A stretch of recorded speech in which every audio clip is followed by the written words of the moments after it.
Hello, writers and crafters. I'm Valerie Isan. And I'm Eric Mertz. And it is episode 62 of the podcast, and it's April 5th, 2022, as we record this.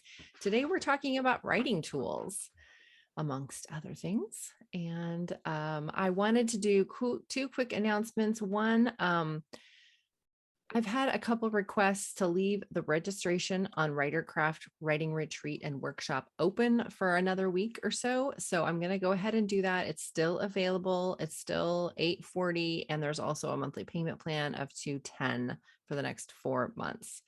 So that's still available. You can still go to valerieisan.com/retreat to check out the retreat information.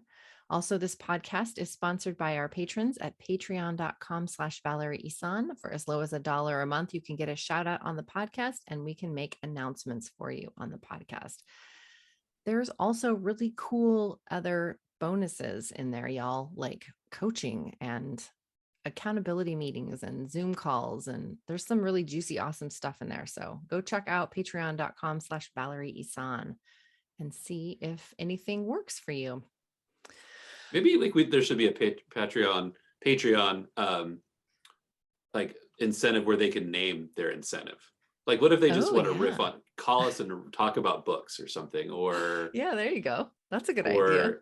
Yeah, just maybe name your own, tier, and we'll see if it works. Ooh, that's a cool idea. Yeah. Put your comments in the show, wherever you're watching this. If you're watching it on YouTube, leave a comment there. If you're listening on your podcast catcher, you can remember to go to valerieisan.com/podcast-news. It's such a long slug, Eric. There's I always a lot think there. I There's know. a lot. There's a lot of words and symbols and things. There's a link in the show notes. That's easy. You can just go to the show notes and go there. That's why all the pro podcasters say that, because when you try to say all that, the letters and things, it just gets like jumbly, and that's true. Yes. It doesn't make any sense. Does that mean we're not professional podcasters, Eric? Wait, well, I've been doing this for a couple of years. Right. I guess I don't, I'm new to this, so I don't feel as pro as you. What are you reading? Talking about things, what are you're pro at? Remember the stack that we were talking about last week? So one jumped the stack. I had it all planned. I finished Fox and I. It was a great ending. I mean, it was an emotional ending, and I'm really glad that I read the book. And I had another one planned to start, that Irish one that my friend gave me for my birthday. Sally Red Shoes. That's what I'm reading right now, because it was a library hold that came up. So I had to jump in, I've got 2 weeks to read it. Yeah. So that is what I'm reading right now, Sally Red Shoes. And I'm reading, it's an ebook that I am borrowing from the library. It's by Ruth Hogan, and it's women's fiction. And there's two protagonists, two point of view characters. So I'm just sort of learning about them, and I was a little bit confused at first. So I hope, and I'm not as confused now, and I've just started. So I think that it's gonna be good. I haven't figured out how they connect, though. Usually, like the POV characters know each other. And so it makes sense that they're going back and forth talking. And there's only been one other book that I've read where the POV characters don't appear to be connected at all. They're like totally different stories. And that was Barbara Kingsolver's Prodigal Summer. I don't know if you've ever read anything by her. And I loved that book. And it was actually my favorite book that she wrote. Is she the Poisonwood Bible? Is that her? Yes. Mm-hmm. Okay. That I read. Wow. That was great. So with Prodigal Summer, there was 3 different POV characters, and they were all completely different stories. And it wasn't until the end of the book that you were like, oh, That's this why. is, and so I'm wondering, I'm waiting to see how are these 2 characters connected, and I'm trying to guess, and it's too early to tell. Yeah. So that's what I'm reading now. I love how you describe that, the library hold jump, because I've got one of those. I've got a book that's I've been waiting for about a year, and it's now in transit. So now all of a sudden, my reading list changed, things move around, and I love that. I love that feeling of something coming And I think the book probably appreciates the anticipation too. It like, the book wants to feel wanted. Yeah. You go pick it up at the library and you say, "Hey, book, I've been I've waiting for been you for waiting a for you. long time." Yay. And it says, "I'm gonna be so good. I'm gonna be so good for you." Okay. So what's been going on in your world? Um, well, I'm reading T.S. Eliot, the poet, right now. Okay. He was mentioned on a podcast I listened to, not a writing podcast, kind of like a storytelling podcast, and um, it's an interesting podcast. It's called Drifter's Sympathy. It's put on by a guy named Emil Amos. He's a musician, Portland musician, and a North Carolina musician, and he has a storytelling podcast just about his crazy life. Just he's had a crazy life, but he has all these gurus in his life, and one of his gurus is this guy he knew in college, and he was into T.S. Eliot. And so I was reading it, and they were reading the love letter of J. Alfred Prufrock, which is just such an amazing poem. The love song of J. Alfred Prufrock, and it's just an amazing poem. And I remember reading it in college, so I've been rereading that book. So yeah, poetry, springtime. Got to get a little poetry in there. It's National Poetry Month. Is it? April. Yeah. Remember last week I was talking about all those issues of Poetry Magazine that are in the stack. They just got another one, and I kept saying, "Hey guys, I know you're here waiting." What was the name of the podcast? I wanted to write it down. It's called Drifter's Sympathy. So and if you're into music, it's a cool podcast because like every other episode, so like Emil will talk about his life, and as a musician, as kind of a punk rock kid, as a creative, on one podcast, and then he'll do a podcast of like weird music review where he talks about strange, music that he's into. And I'm a music fanatic, so like the things that he brings to the like just things I've never heard of. But he's an amazing storyteller, and he has this sort of like kind of view of suburban America in the 80s and 90s that's just really interesting about the lives, the people we see and we knew and are now gone. It's just very haunted and lovely and funny, and it's just great. So are you saying Drifter's Sympathy or Symphony? See, I made the mistake when I first heard it too. I kept looking, where's Drifter's, symphony? It's sympathy. Okay, sympathy. Like empathy, Drifter's, but sympathy. Yeah, okay, like sympathy. Yeah, it's great, people. You should listen to it. I actually like listen to them twice sometimes because he talks about stories from his childhood or his youth that then get my mind going, and I'll look down at the podcast and say, "Oh my God, 20 minutes have gone by. I haven't even listened. I've been thinking about somebody similar in my life." Oh, so yeah, it's good stuff. I did want to make another quick announcement. I just remembered there is a resource for y'all. So one of my writing mentors, Jay Thorne, he runs the authorlife.com website and the Author Life community. And he is doing a 5-day challenge free for how to write how-to books. So if you're a nonfiction writer, I know. Right. So if you're a nonfiction writer and you want to take part in this free 5-day how to write how-to book challenge, that starts April 18th. And I'll put a link in the show notes where you can sign up for that and get more information. But it starts on April 18th. That's coming soon. Yeah, it is. Yeah. I'm excited. I have it all written in my planner. Cool. Speaking of which, today is the April or spring launch day of Passion Planners. They've got their undated spring planners, and new sticker books just came out today. So I'm gonna, after we hang up here, I'm gonna buy more sticker books for my planner. Oh, this is so cool. I like stickers.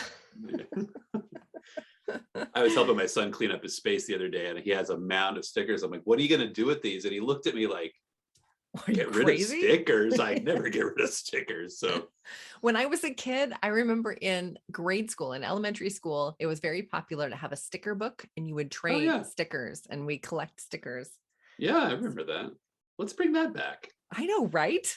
Let's ditch the iPhones, kids, and the screen time, and just go for sticker books. Remember the scratch and sniff stickers? Do I ever? Those are awesome. Or there are certain smells I can't unsmell from that. Do you remember the Mr. Sketch pens, the markers Yep. they were scented. I used to call them Mr. Stench pens because some of them were like, what is that supposed to smell like? I always thought those scratch and sniff Snickers never really smelled like the thing. They smelled like kid fingernail and banana. Right? It stopped smelling like banana right away. It's like whatever that kid had under their fingernail. That is revolting. Okay. Yeah, right. We're not going to talk about sticker We're books done anymore. Actually, today we're going to talk about tools for you as a writer, and stickers Val could and I be are gonna- one of them. They could be if they're I part of your actually planner. know people. Yeah, people I know give themselves little gold stars for for making their word count that day. So if you have a goal, whatever that is, and you meet that goal, you can give yourself a sticker on a calendar. Word count goals. There's a topic for later. I love talking. Yeah, that's an interesting. I no longer motivator. believe in word count goals. Just saying that can be part of our conversation. Right, and I don't believe in them either, but I do think like having productivity goals is important. So, all right, future podcast. Future podcast. Okay, writing tools. Folks, what we're going to do is we're going to go through a list of tools we made independently. I didn't look at Val's list, and Val didn't look at mine, and so we're going to go through one at a time, and we're going to name off a thing, and we're going to talk about it, and then we'll see. Yeah. And we also decided that because we are independent authors and we both do the same job and we both have editor clients and ghostwriting clients. And so probably we have a lot of similar tools that we use. Right. So maybe this will be a very short conversation. We'll see. But I think it'll be interesting to talk about like, how do you use that? Yeah, or what do you like about it? Or what? Yeah, I think that's important. You want to go first? You should go first. The number one thing I use is Scrivener. It's $45. You can get a half off like coupon pretty much anywhere on the internet, at least once a year. So it's a very inexpensive word processing tool, writing tool. And I dig it. Cool. There's lots of other reasons why I like it, but I'll just leave it there for right now. I definitely know that there are believers in that. There are true believers in Scrivener. I've never used it. Really? Oh my God. I thought for sure we would share that one at first. That's my number one tool I tell everyone. Oh, Scrivener, okay, Scrivener. I better come up with a good one here. Okay. You ready? Yes. Notepads and pens, specifically yellow notepads. Yellow. I was going to ask if it was spiral or legal yellow pads. notepads and Bic wide body grip medium pens. Oh. I'm very specific. My last day job, I took so many boxes of these before I left that I will never run out of them. But so for me, like the process of writing, often I do all the idea creation on paper. And so if like we're in a parallel plague, we're in a writing group that gets together on Zoom. And oftentimes when I'm typing, I'm facing the computer, but if I'm facing that side of my desk, it's because I'm writing out ideas. I just can't get away from analog. Nice. Well, I guess I'm gonna have to jump around on my list. So I didn't have, I did put journals down because that's part of a different kind of writing process. That's part of my morning routine. And so I do handwrite out in my journal every morning. And but you consider that separate? I do. Okay. I don't know why. I guess it's just part of my morning centering routine. It's more self-care and more, it's definitely part of my author life, but it would be part of my life if I was an author or not, I think. Right. Okay. And in terms of pens, I am totally into Lamy fountain pens. I've tried a bunch of other fountain pens, but I love Lamy. And I use markers and highlighters, and part of the editing process involves printing off my manuscript at one point and going at it with a red pen and with highlighters and markers and kind of writing it all up before I put the changes back into Scrivener. So knowing that you do that intimidates me for sending you the next thing, because the whole digital world keeps me from the red pen. I don't actually see the handwriting. Oh, that's just for mine. That's just for mine. I know, but it's still like, oh God, you poor manuscript. So speaking of writing tools and editing, and I do use Microsoft Word, not to draft in. I will never do that again, but I do use Microsoft Word when I edit other people's manuscripts, because it's such a universal software, and they have a thing in it called track changes. So I Oh yeah. get the document and I turn on track changes and I edit their document. And then I can Okay. send that back to them and they can see all of the things I've changed. Yeah, I can, if somebody wanted me to edit in a Scrivener file, I can do that because I have Scrivener and that's where I compose and write. And so sending someone a Scrivener file would be really easy. Instead, I would have to like export it to a Word document and then send that to them. But that's the standard. So that's what I do when I send it to my editor.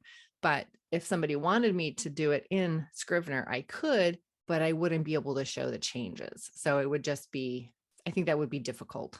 Right. For the author. So I use Scrivener to compose in and draft in and edit my own work in. And I use Microsoft Word to edit clients' work in. Cool. I use Google Docs. Okay. And part of that is because I guess I'm cheap in some ways. I'm so cheap. And when I saw what it cost to renew Word when my license ran out, I made the decision that I wasn't going to. I don't like the monthly subscription aspect of it, to be honest. I don't like it either, but that's what I'm doing. Yeah, I mean, I feel like if Google Docs wasn't such a great tool, I like that Google Docs. It brings everything in one place. Like there's one place that I go to find every file I need. Like you have almost limitless storage on there. It's just really, I've only been using my Google Drive for like not even a whole year because like you, I've come to see the value in having storage and way to share files easily. And, especially if you're collaborating on anything, it's easier to do that. In fact, I have a collaborative project that I need to start and I'm going to have to write it in Google Docs so everyone else can edit along with it and add to it. Right. But I'm already getting emails saying that my storage is almost used up and I have to buy more storage. I don't know exactly how those things play together. Honestly, that sort of system I'm not too familiar with it, but I've never gotten any notices, and I have probably 5 years worth of documents on Google Docs, which is a lot. There's a lot of stuff on here. But I think maybe your Google Drive is different because not everything that's on your Google is in your Google Docs folder is in your Google Drive. You can upload things to Google Drive. Someone's going to listen to this who actually knows how this works, and they're going to get really pissed. But to me, the key with Google Docs is if I am on, all I need is my Google login and profile. I can go to a library. The same file is on my laptop, is on my desktop, because I do have a desktop computer. It's just so convenient to move things or to be portable. Yeah, I do like that idea. Auto saves. The auto save is brilliant. I have not lost a document in the 3 years I've been using it. And that is pretty cool. That is pretty cool. And yeah, I guess I'm not going to do any bashing of any software on this podcast. I can tell you why I use something, but I won't say why I don't like it. Right. And I'll just say I don't use the Word was just a cost thing. It was going to be $100 or something, and I thought you can rack up. We're going to talk about some things we spend money on, and you can rack up a pretty big monthly, yearly habit as an indie author. And if you're on a budget, you got to make choices. Yeah. All right. So the next thing I use as a writer is Pro Writing Aid. And there will be an affiliate link in the show notes, y'all. Yay. But if you don't want to use my affiliate link, you don't have to. It's just prowritingaid.com. And I love them because first they sync with Scrivener. So I can use Pro Writing Aid in my Scrivener documents. They also have a Word add-on. So when I am in a Word document, I can use the Pro Writing Aid tool in the Word document. So that's really cool. It's very cool. I didn't know that. And what I love about it is, it'll scan the document and it'll pull you. First of all, you can say what kind of document is it? Like, is it creative writing? Is it fiction? Is it fantasy? Oh, yeah, is it I've seen that. General nonfiction? Is it, academic writing, whatever. Yeah. And yeah. So you put this style in, so it kind of reads that, and then it'll pull up Oh all yeah, of the makes errors sense. and the punctuation and the passive voice. And do you really want to use this word here because you've used it 3 times to start the last 3 paragraphs? Or, and you can run different reports Oh and yeah, see like if you've used a word too many times. Or so anyways, there's a lot of, I haven't even like scratched the surface on all the things that it does, but I do like using it after I've done my, I would say like third draft of a manuscript. Then I would run all the reports on it, and then right, go through and fix all the things that Pro Writing Aid is suggesting. And then I would probably send it to my line editor at that point.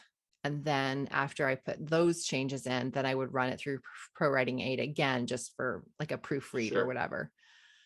And then we probably still send it to a professional proofreader anyway, just for the human eyes. Peace of mind. Yeah, Yeah. yeah. What about, So for me, since we're talking about software, is I write screenplays. That's one of my regular gigs. I use Final Draft. okay. Um, there are a lot of free. See, again, I'm going to kind of contradict myself now, right? So we choose where we spend money. Mhm. There are a lot of free screenwriting software programs out there. None of them are Scrivener bad. is one of them. God, stop with the Scrivener. I feel like I've fallen into a Scrivener commercial. So like there's a bunch of them, and there's some of them have been really good. A few of them have been faulty, but I have found that Final Draft is it's $250. It's a lifetime license. It formats everything from stage plays to screenplays to television pilots. It does whatever style you're Industry looking for. standard, isn't it now? It is the industry standard. It's Yeah. always been the industry standard. Um, in fact, there are some times when I'll get screenwriting clients where they'll say like, I don't use Final Draft, and I'll say, are you really a professional? Because it's ubiquitous. It's just everywhere. Mhm. Um, and it's got, it runs those reports like you're talking about. It'll talk about, you can go in and say, I use it a lot for like, so I'll write a very generic first draft dialogue wise. And then when I'll go back into a second draft where if a certain character is going to have like a Southern drawl or they're going to have a certain thing, you can go in and just isolate one character's dialogue and change it. You Nice. can, it's got so many, I probably use 25% of it, let's say. Hmm. And I feel like it's exhaustive, and I'm sure there's more. So yeah, if you write screenplays or anything stage, Hmm. anything involving like that, it's well worth the money. The software is stable, the support is stable, and you can automatically register your scripts with the Writers Guild through them. Oh, nice. It's terrific. Yeah, it's a great program. Very cool. So I should also say, since we're podcasters, some of the Mm, tools I use for podcasting, we're doing this in Zoom. So I think mm, Zoom is totally the industry standard now. right. Hey, I use that too. Oh, I forgot about that. I forget. Yeah. So talk about So ubiquitous. yeah, so Zoom I use, and I'm using an AT 2020 USB plus microphone. What microphone are you using? I'm using a United Audio. I don't really know the model name. It was in a podcast kit in a box that I got. I don't know, it was like 150 bucks. Thought it was pretty good. Yeah, mine was, I think, 130, something like that. So that's the microphone. And then, so if you are a podcaster, the next thing you do is you have to edit the video. So I use iMovie. I'm a Mac Mm, user. So iMovie is just what's on my computer. So I edit the video in iMovie and upload it to YouTube. So that's another service or tool that I use in my writer life. And then I go to Descript. So Descript is a a service that I use to put the podcast elements together. It also is a transcription. And when I did solo shows, I used the transcription. But I've discovered it's really hard to do with the both of us. I haven't quite figured out the mm. tricks to do that. So that's why we haven't had any transcription in the show notes. But that's a really cool feature that Descript has. And then I upload, it exports to an MP3, and then I upload that MP3 to Libsyn, and that is the podcast host that I use. There's a lot of other ones. That's just the one that I ended up researching Right. and using. So that's kind of what I do. And then it, goes out to all the places, like Spotify Right. and Apple Podcasts, and it just automatically does it. So that's the podcast tooling that I use. I think like the biggest, I was making this list, and then I kept thinking like there's like something missing in this, and I realized like it's my iPhone. Like I use my iPhone for everything. Constantly. Like I couldn't do this job without the ability to, I mean, both the client side of it where, people want to communicate on a regular basis, but then there's also like everything that I'm going to describe later is all in an app. And I can, it's when you're managing things like mailing lists and publications and things like that, and recording notes for yourself when you're out walking the dog and that brilliant story idea hits you, because it always happens when I'm with my dog. She takes credit for that. Are you going to put her in the acknowledgements? Ellie girl, I love you so much. I acknowledge every day. I give her the rub in the back and the treat, and that's what she gets. But it's an indispensable tool. So yeah. I'm sure 90% of the people listening to this have some sort of device. But if you're not like integrating that into your the creative part of your life, consider it. It's a shortcut. We're all looking for shortcuts, and it's a great one. So you mentioned mailing lists. So oh boy, you use. Oh right, I use MailerLite. MailerLite is, I think, the service I'm on. So MailerLite is okay. So we could go and talk for a long time about mailing lists, but the basic two that people use are MailerLite and MailChimp. I use MailChimp. What do you use? I use ConvertKit. Oh boy, I don't even know what that is. I've never even heard of that. Really? No, I've never heard of it.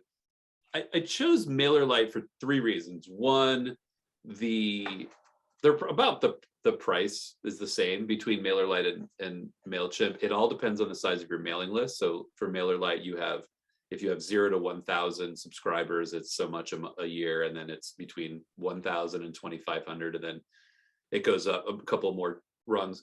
I chose MailerLite for the reasons that it's the page builder, the actual email builder, is so much simpler. I don't think they look as good as MailChimp, but they are so much easier to throw together, and you can change your design on the fly. I thought that was really good. I read that they had at one point like a better, they delivered more to your inboxes than updates folders and spam folders, so it was more effective that way.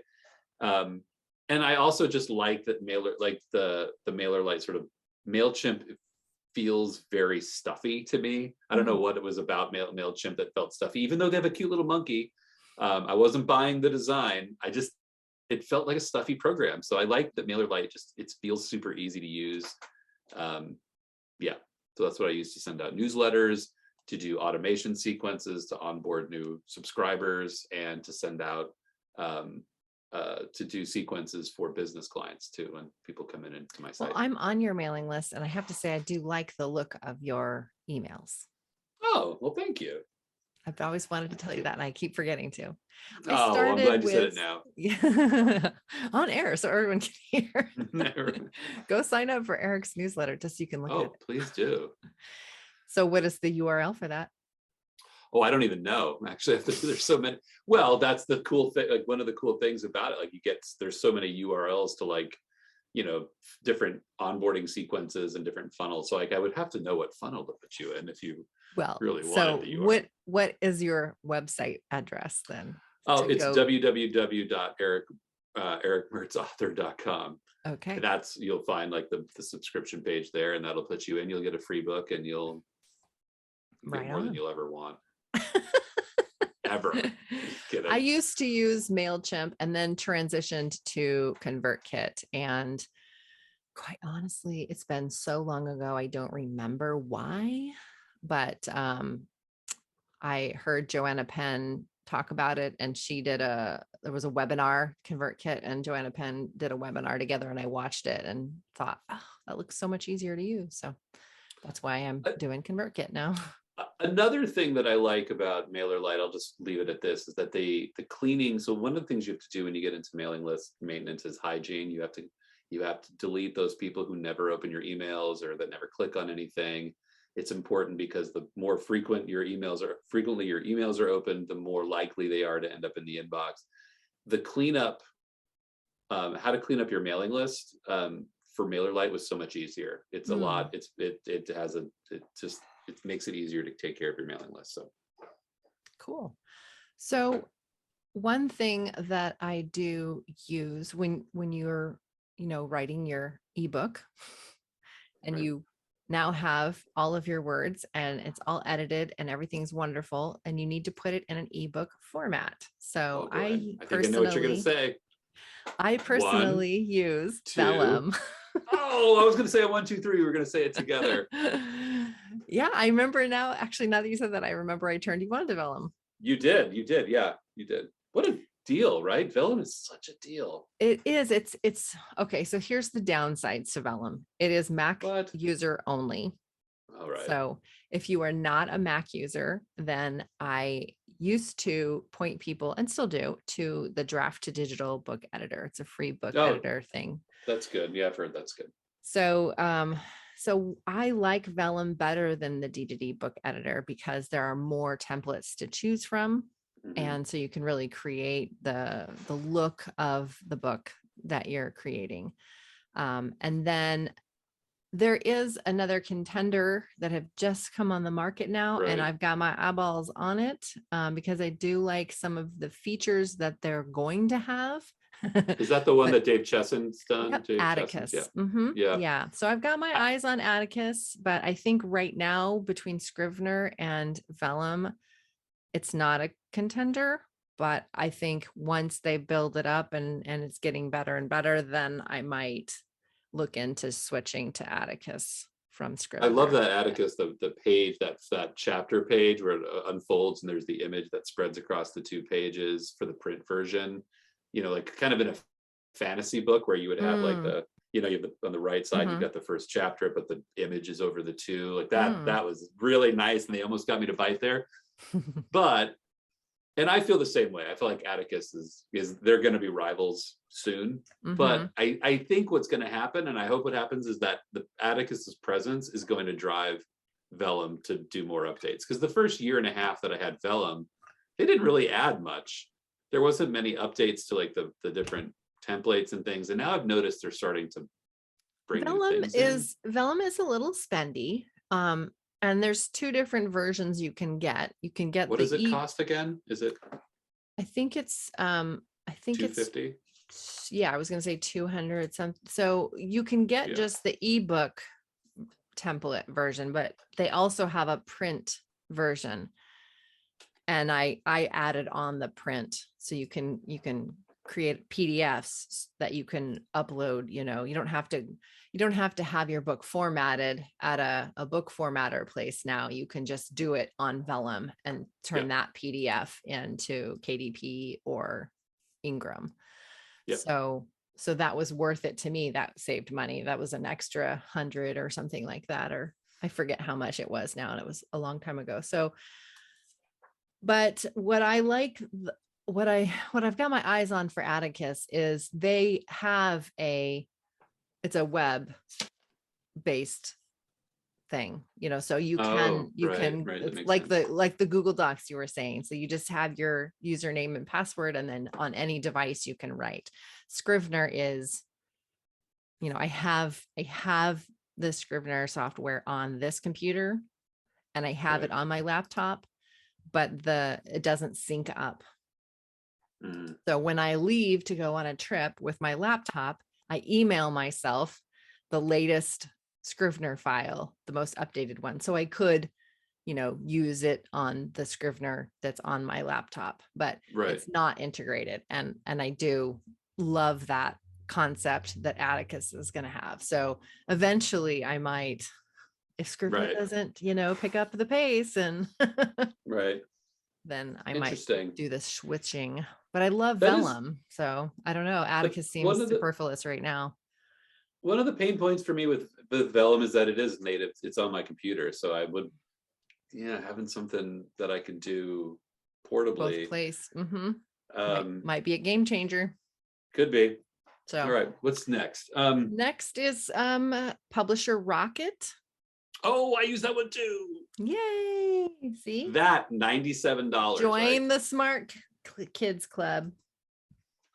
It is. So this software is a little buggy. I'll say it bugs a little bit on me, and I have a hard time, especially when they're doing updates. If you don't have the newest update, it can be buggy. But if you are interested in self-publishing, if you're interested in knowing like what niche does my book fit in, and where could, what is the audience for that, you can find out the average dollar that the book sells for, how many people are doing it, better keywords. If you think you write fantasy and that's going to be your keyword, you're never going to rank. Nope. It's But huge, huge. And you can see that. But if you want to find like keywords that are less competitive, that are more easy for you to rank in. And it's the keyword phrase. Right. You can have like this, it almost seems random. It's not random, but you can have like women's fiction, Kindle ebook. That can be a keyword phrase, right, and it will rank better than just women's fiction. Right. Because women fiction, you'll see there's 10,000 people competing in it, and you have to sell X number of books to get to number one. But that more refined phrase, you can rank better. You can rank number one. For people who aren't like, okay, so let's back this up a bit, because I think we're in the weeds already. So when you are self-publishing, one of the things you do when you build your listing on Amazon is you put down, the book description, the title, the author, the price. Those things are intuitive, but then you get 7 keywords. Amazon gives you 7 keywords or key phrases that you have to come up with, that a user is going to search to find your book. So if you're looking for Game of Thrones, you're going to look for, epic fantasy series, medieval fantasy series, and you'd find that. That's a lot different than so if you were wanting to fit into that type of fantasy, you'd put that keyword in. The trouble is that not all keywords are the same. The competition is very different. And this software helps you make the decision between, harder keywords and easier keywords. It sort of makes the decisions for you. It's pretty rad. You just like, it's magic. You just type in a few words and you're like, whoa, okay, these are the ones I'm going to use. Right. And you can also search for categories, and you can say, okay, like I think my book fits in this category. And then you can click on the category and you can see all the books that rank in that category. You can see what their other associated categories are. It's really, Amazon is a really complicated thing. And I think this helps boil down it helps just simplify it. And it does it for you, right? I mean, it does. It's such a great program. Yeah, $97. And they update like every single time I turn it on, they've got an update. And something to throw in too, I will just say that Dave Chesson I watch his YouTube channel a lot, because he, not only does he sell you the software, but if you watch the YouTube channel, he teaches you how to use his software in ways that are it's so helpful, right? Because even if you have the tool and even if you start using it, you still are looking at a mountain of information. He shows you how to break that down. It's the best. That's what it's about. You want to support good indie people like that. What else do you use? Oh God. Well, we kind of had a bunch. We had a bunch of in common, right? And so I'm getting down to the end here, kind of sweating it. We were talking about Amazon. I use Amazon a lot. I'm a Kindle Unlimited subscriber. So I do a lot of research. I use my Kindle Unlimited subscription for research. I often read the books that are in my categories. I read a lot of the paranormal mysteries that are out there. I use it a lot to read like we talk a lot about doing the sort of free ebook, the introductory novella for your series. I use that to research a lot of how authors publish books outside of their main content, how to do that content marketing thing that we're all striving for. it's invaluable. You can see the people who are doing it really well. You can see how it's different from genre to genre, and it knowing what other books in your market look like is invaluable knowledge. I just don't know how you could do this without. I don't know how you could be a self-publisher without that. So I also use once we talked about the building the e-reader and having a formatter tool to have this file then, and then getting that file to our mailing list subscribers, we use BookFunnel. the best And for last, right? This is the best. it's not my last. I still got more stuff, but Oh my yes. gosh, I'm out. I'm done. I But don't use anything else. Just kidding. but BookFunnel definitely is worth it. And they have a lot of different payment tiers, and it's Right. very inexpensive, especially if you just want. In fact, you can try it like without. Yeah, there's a limited function version that works really well, but you'll quickly see that $100 a year is a steal. It's a steal. Yeah, I don't even think I'm up to that tier yet. But yeah, what's cool about BookFunnel is you just upload your files to their page. You create a landing page for your ebook, and you put all the information up there and upload the file to them. And then when you want to give that ebook to someone, whether it's a mailing list subscriber or just, a friend that you just want to An give your ARC ebook, reader, yeah, a beta reader. whatever you want to give them that file, then you just give them the BookFunnel link. And then BookFunnel will take it from there and tell the reader how to upload, or what do they call that? Onboard it Onboard their book, yeah. to their reader. And so they take all of that customer service. So there's nobody calling you saying, well, I can't figure out how to get this on my Right. computer. And, everybody reads on a different device. So they've got instructions on how to do that for every device known. It's really a pretty fabulous service and well worth It's it. fantastic. Yeah. And in addition to that, I use BookFunnel a lot. They do group promotions. So you can get together with other authors promoting.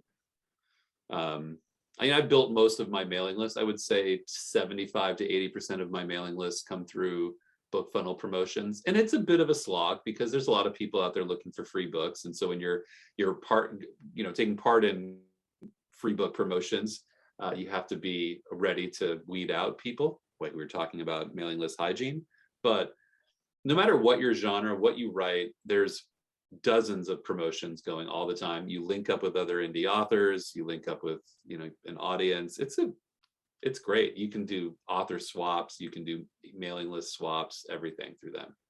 Cool. Again, this is another one where I don't even know if I use all of it, and I feel like I use it every day. They also do they can deliver audio files now too.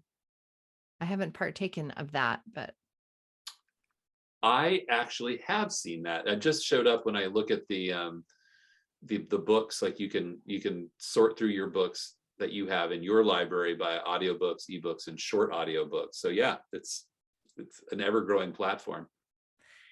Another platform that I think we both use is Canva.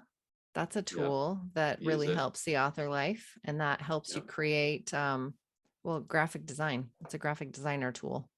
Yep. So if you need to create, and there's tons of templates, so you can make business cards and flyers and Facebook ads and blog post banner things and like Instagram posts and the right dimensions and YouTube channel banners. And, so it's just pretty great. And it's just a template. So you don't have to have like graphic designer skills.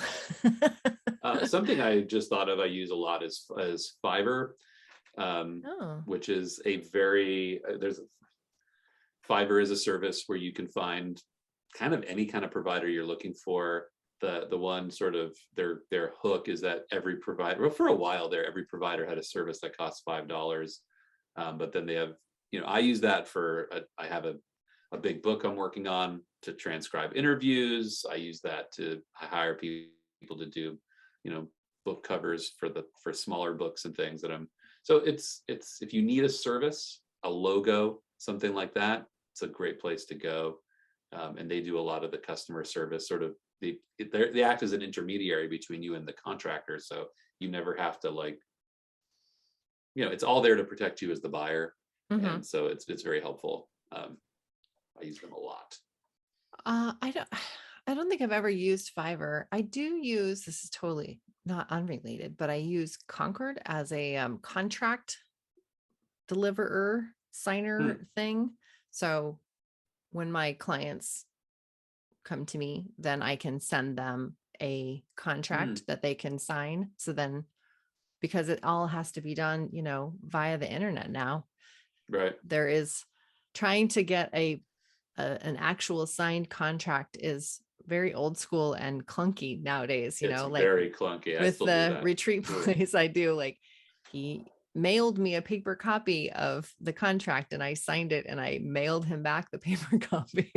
So that still happens, but if you're waiting to start working on a job until you get a signed contract, then it's nice to have like a DocuSign or Concord or Oh something yeah. like that. So I feel like DocuSigns can be challenging for some of my customers, but yeah, there's nothing clunkier than like, I'm going to sign this and I'm going to scan it and I'm going to send it to you. Please download it, print it, sign it, scan it, return it to me. There's like 12 steps there, and yeah, it's tough. Oh, well, I'm going to end with my list. I have to say, passion planners. I Oh do a boy, I lot knew of this was my, coming. I'm sorry. There will be an No, I'm just affiliate kidding. link in the show notes. I've been using passion planners for 6 years or something. I don't know, maybe even Right. longer than that. And it really helps me plan out my publication year and helps me hone in on the projects that are important to me and keeps me on track for taking those little micro baby steps to get to the end of the project. It's a great project management tool for me, and I really like it because it's analog. They do have digital versions, but I don't know, Right. like you were saying before we started recording, like sometimes you just like have to handwrite some of Right. your stuff. It's just the way you mind map, and so Yeah. my planner has to be analog. Everything else can be digital, but the planner has to be analog. And And I then joke with you because I think it's so cool that like, well, that it works, right? And it because works for me. right, but finding something that works that keeps you organized and on and pointed in the right direction. I think a lot of products promise that, and very few of them deliver. So the one that if it works for you, that's fantastic. That's why they're sponsoring, our show or something. And then I guess the last thing you mentioned, the parallel play group Oh yeah, that we're in. So yeah, I think it's a great tool if you can find other people to write alongside. So this isn't like a critique group. There isn't much chatter. It's just a right, parallel work situation. And NaNoWriMo does those write-ins. That was the first time I'd right, ever heard of that. Clubhouse is an app, that has some like writing rooms in there. Word Crafters in Eugene does the Friday night writes. Not every Friday right. night, but often. And then, like the independent one that we're in, like, so he just decided during the pandemic, we can't see each other. So let's do this thing. And it's stuck and it's been that way for years. So yeah. So find Yeah, some way to write alongside. It's good. I don't know, I it's like think a power Portland. hour. I think PDX Writers in Portland does that too. Jennifer Springsteen's group, or at least it was Jennifer Springsteen's group. But they do like a Saturday morning once a month. Yes, PDX Writers. I think they do a Saturday morning thing once a month that is similar. I think that community element is helpful. I think it's why writers congregate to coffee shops or bars or wherever, because it's just sometimes this space is hard. You need this Mhm. space, but this space is hard. So you Yeah. have to, yeah, that's a tool. I use the outside world. I think that's what we're getting at. And I think you need the outside world, Even if it's a digital outside world. even if it is. Yeah. And a lot of my writing community these days is the author life community from the Right. authorlife.com. And there's a Slack channel that they have, and I'm on there a lot. And that's just another like messaging, like texting tool, I guess, Slack for communicating. I guess that's another tool I use. Oh, Slack. Yeah. I'm new to Slack, and that is so nice. I have one of my freelance jobs. Everything just is in one place. That is Mhm. golden in this world with there's so much stuff to have everything for one, you know, part of your life in one place. Mhm. It's great. Well, that's a lot of tools and a lot of services. And I'm sure there are others that we're forgetting that we use on a daily basis. And as soon as we hang up, we'll be like, oh, that was the best one. So if you come up with Right. some That's true. tools that you use in your daily writing life, put it in the comments and let's have a conversation about what works and what doesn't work. Right. Yeah. I think tools and I think some people are like we have like an array of tools that we use, and some people are starting out. So I think it's good just to share like what works and doesn't work, and gives people an idea of just what, kind of where to begin. I think beginning is so hard because especially if you're doing the indie publishing thing, like what do I actually need? I wrote a book. PayPal is another thing that I use. That's another tool I use to get paid. All the time. Yeah. PayPal. Woohoo. Venmo, no fees. I'd So like you Venmo. to close then, a Yes. takeaway, if you are just starting out and you just need to know, like, what do I gotta have to just get started? Because this was too much in the weeds. You got to have something to write on, whether it's Right. a yellow legal pad or it's Scrivener or it's Word or it's Google Docs. You got to have something to write on. So that's the number one thing as a writer that we need. And that's Right. pretty much it, an email address, like a website, that's a tool that you would need, but Yeah. Yeah. I use Squarespace. I use WordPress. Okay. So that's basically all you need right now. Something to write on, a website, and an email address. I think that's pretty much to get started. Yeah. And then Yeah. you can I just think sort of that's the add in beginning. these other little things, and writing community, Yeah. maybe an e-reader. You keep adding as long as a I phone. You know. need a phone. Shoot. Okay. I'm going to stop now. Keep writing, keep reading. Have a happy week. Bye, y'all. See you, everybody.